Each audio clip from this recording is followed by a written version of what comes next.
Hello there. What's going on, everyone? Today we're going to be building an Armada list based off of the fleet battles in Star Wars Squadrons. So if you're not already playing Star Wars Squadrons, what are you waiting for? And have you seen any of my streams? Because I've been playing it a little bit, so hopefully you can get a look at it too, because it's a pretty fun game. I even picked up a flight stick so I can try and get a little bit better at it. And since the battles in there definitely make me think of Star Wars Armada, I wanted to do a couple of builds. So we're going to do an Imperial build today based on Star Wars Squadrons. But before I run into this, a little bit of admin stuff. I'm going to be using Ryan Kingston's Fleet Builder today. I'll put a link to that in the description below. Also, if you are new to the channel, there's still time left to enter to win the giveaway. You just have to be a subscriber and leave a comment on this or one of my videos. It's as simple as that. Also, if you're interested in helping support the channel, there's all kinds of links down below if you want to be able to follow on social media.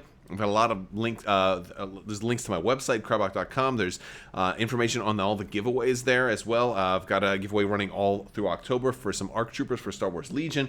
There's links to merch stores if you want to get a Bad Dice prison shirt or a Bad Dice prison bag. When your dice roll blanks on you too many times, you put them on carbonite and teach them a lesson. They will not repeat that mistake again.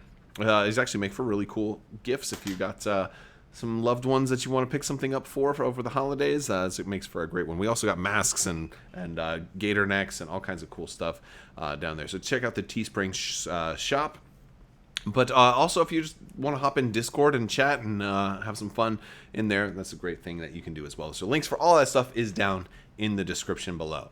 All right, so let's go ahead and get started with this build because this is a fun build. So basically, in the fleet battles, you've got your capital ship, you got your big MC-75 versus your Star Destroyer or something like that, and then you've got a couple of cruisers, and then you've got the little corvettes that kind of go out and harass the other ships. So we're going to start off with the Star Destroyer, and we're going to add 2 Architans, and then finally a Raider. Now, the Star Destroyer that I would like to do, I'm going to go with my favorite one, which has the best long-range attack, and that's going to be the Simoon. I really like the Simoon. It makes for a good flagship, and that kind of represents where if you lose this, you lose the game for Star Wars Squadrons. We're going to add a couple of Architans. I'm going to go with the light cruiser, and we're going to add 2 of those, and then we'll go for a Raider.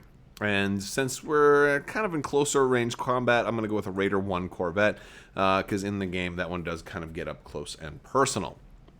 So we've got our 4 basic ships. It's not too expensive, considering what we've got, and this certainly could be set up kind of in the way. So if you like both Armada and Star Wars Squadrons, this is kind of what they have going on. So we're gonna build the rest of this, and of course we're gonna have Squadrons. Even though I'm not a big Squadrons type person, we're definitely gonna have some Squadrons, and it'll be pretty easy to guess what type of Squadrons we're gonna use. Since we're going to have Squadrons, I figure my commander should be Sloane, especially since she's in the game. So we're going to go with Sloane. Sloane is going to help out our Squadrons a little bit. She's definitely a Squadron-based commander, and we'll make this actually a fairly well-rounded fleet because we've got decent ship firepower, and we've got some Squadrons. So, this is not too bad. And this is more a thematic list, but I think we're going to do our best to make it actually pretty effective. I'm going to put Krennic on the Simoon because he's always good for a Simoon. And I'm going to put gunnery teams on there so the big front arc here can throw red dice out really, really effectively, hitting 2 different targets that are directly in front of us. And Krennic is good here. I mean, heck, red dice. He's great for red dice, so he's going to work extremely well on here.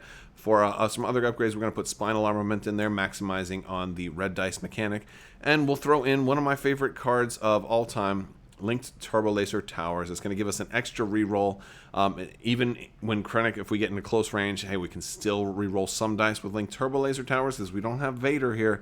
We're going to need a little bit of rerolls, and this is definitely going to give us a lot of that. Especially since we're going to probably want to be doing squadron commands an awful lot, right? Well, that's okay because we're gonna have a healthy blend between the two. We'll probably start off with some concentrate fire, and we'll eventually move into squadrons. And we'll definitely have squadron tokens on our other ships as well, because we're not going to be overloaded on squadrons. And I recognize that with Sloan, a lot of times you want to maximize squadrons. So if you're a player playing competitively with Sloan, yeah, you probably want to go all in for squadron commands. However, this is meant to be a balanced list that can do a lot of different things. So we're kind of stacking the deck here on this Star Destroyer to be able to run concentrate fire or squadrons. And we should be okay with either one of those. And honestly, nav is good too, and engineering is good too. So every command is going to be fine, but those are the two that they're going to specialize in. Now, for the Architans, we're going to go a little cheaper here. Now, granted, we could swap the Architans up for the command cruiser instead, but I'm not doing that. I'm sticking here. I'm going cheap. And these guys are each going to run quad battery turrets. They're going to be kind of hanging back, kind of keeping formation with the Star Destroyer, kind of like in the game, and hopefully they'll be moving kind of slow, and hopefully they'll be able to get that extra die on potentially multiple attacks, which could be really, really good. And this also, even out of the front and back arc, this can give them all 3 colors of dice, which is kind of fun as well. And considering they're blue dice and blue dice have no blanks, their lack of rerolls won't be hurt as bad with this particular upgrade. For the Raider, we're going to do some fun stuff with this Raider. The Raiders in Star Wars Squadron tend to die pretty quick. They're the workhorse. They charge. They're like the pawns of capital starships in this game. They go right out there and die. They take a bunch of hits and die. And I think external racks is perfect for something like that. It's gonna die. Well, this is a one use per game. It's gonna hit real hard, and then if you use it and then you die, yeah, that's okay. And we're gonna put another card that's gonna do the same thing. We're gonna put a boarding team on this one, and it's gonna be Vader. Hey, we're gonna be running squadron commands anyway, right? So let's have that squadron command. Let's use it for Vader. Vader gets rid of one card off of just one card off of a ship, as long as it's not the commander. Like, this is a great way to get rid of titles. He jumps off, he scratches that serial number off the side of the ship. It's no longer the same ship it once was. Vader's a really, really fun boarding party. And it's also opportunity cost, because we're not running Vader anywhere else. So we're going to have him as a boarding party this time. I don't usually run boarding parties, but I thought this would be a pretty fun one. And Vader actually is in the game also, at least albeit briefly. I haven't completely finished the campaign yet. But yeah, so that is pretty cool. He was in a little bit early in the game. For squadrons, now we are 335 right now. We've got enough to add some squadrons. So I'm going to go with basic squadrons that we see in the game. No name squadrons that you happen to be taking control of. So I'm going to add the basic TIE, the basic Interceptor, and the basic TIE Bomber. We don't have a TIE Reaper in the game yet. And while there are Lambda shuttles, they're not playable currently, so I'm going to just stick with the 3 that exist in this game that are available, which is a fighter, an interceptor, and a bomber. Now, Sloan isn't super, super great with bombers, so we'll just go with 2 bombers. We'll go with 2 TIE interceptors. Sloan works really well with them. And then if we go 222, that brings us up to 391. And that's a good round number for squadrons, but I'm going to go ahead and pump it up one more TIE fighter to 399. Now, look, I like to run even numbers of squadrons like everybody else, but this is more of a fun build. I don't want to try and bid too high for initiative. I'm okay with going second. Of course, it probably makes a little more sense competitively if you want to inch a little bit more on the competitive side.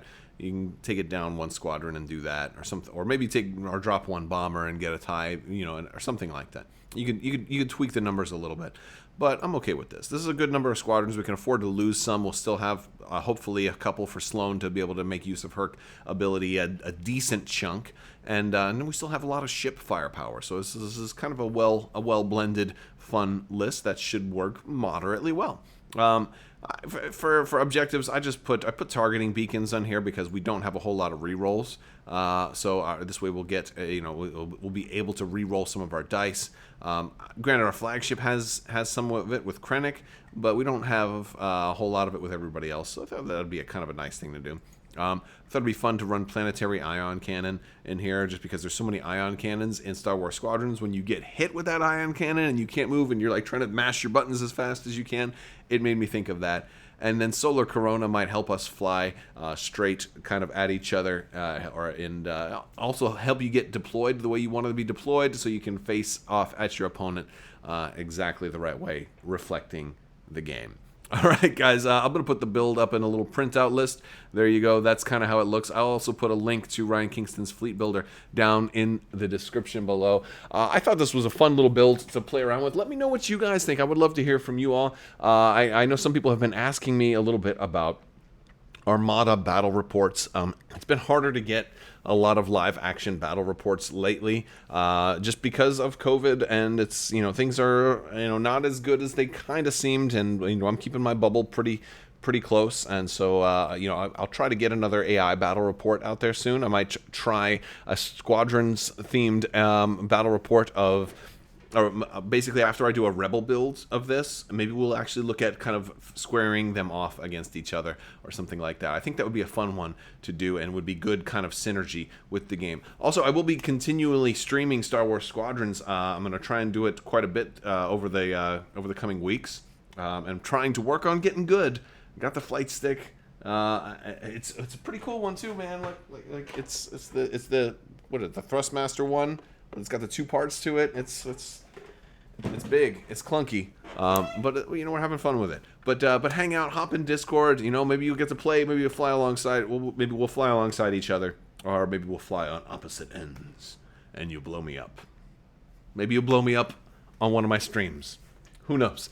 All right, guys, that's all I've got. I want to thank you all so much for watching. Big thanks to my patrons as well. You guys are absolutely amazing.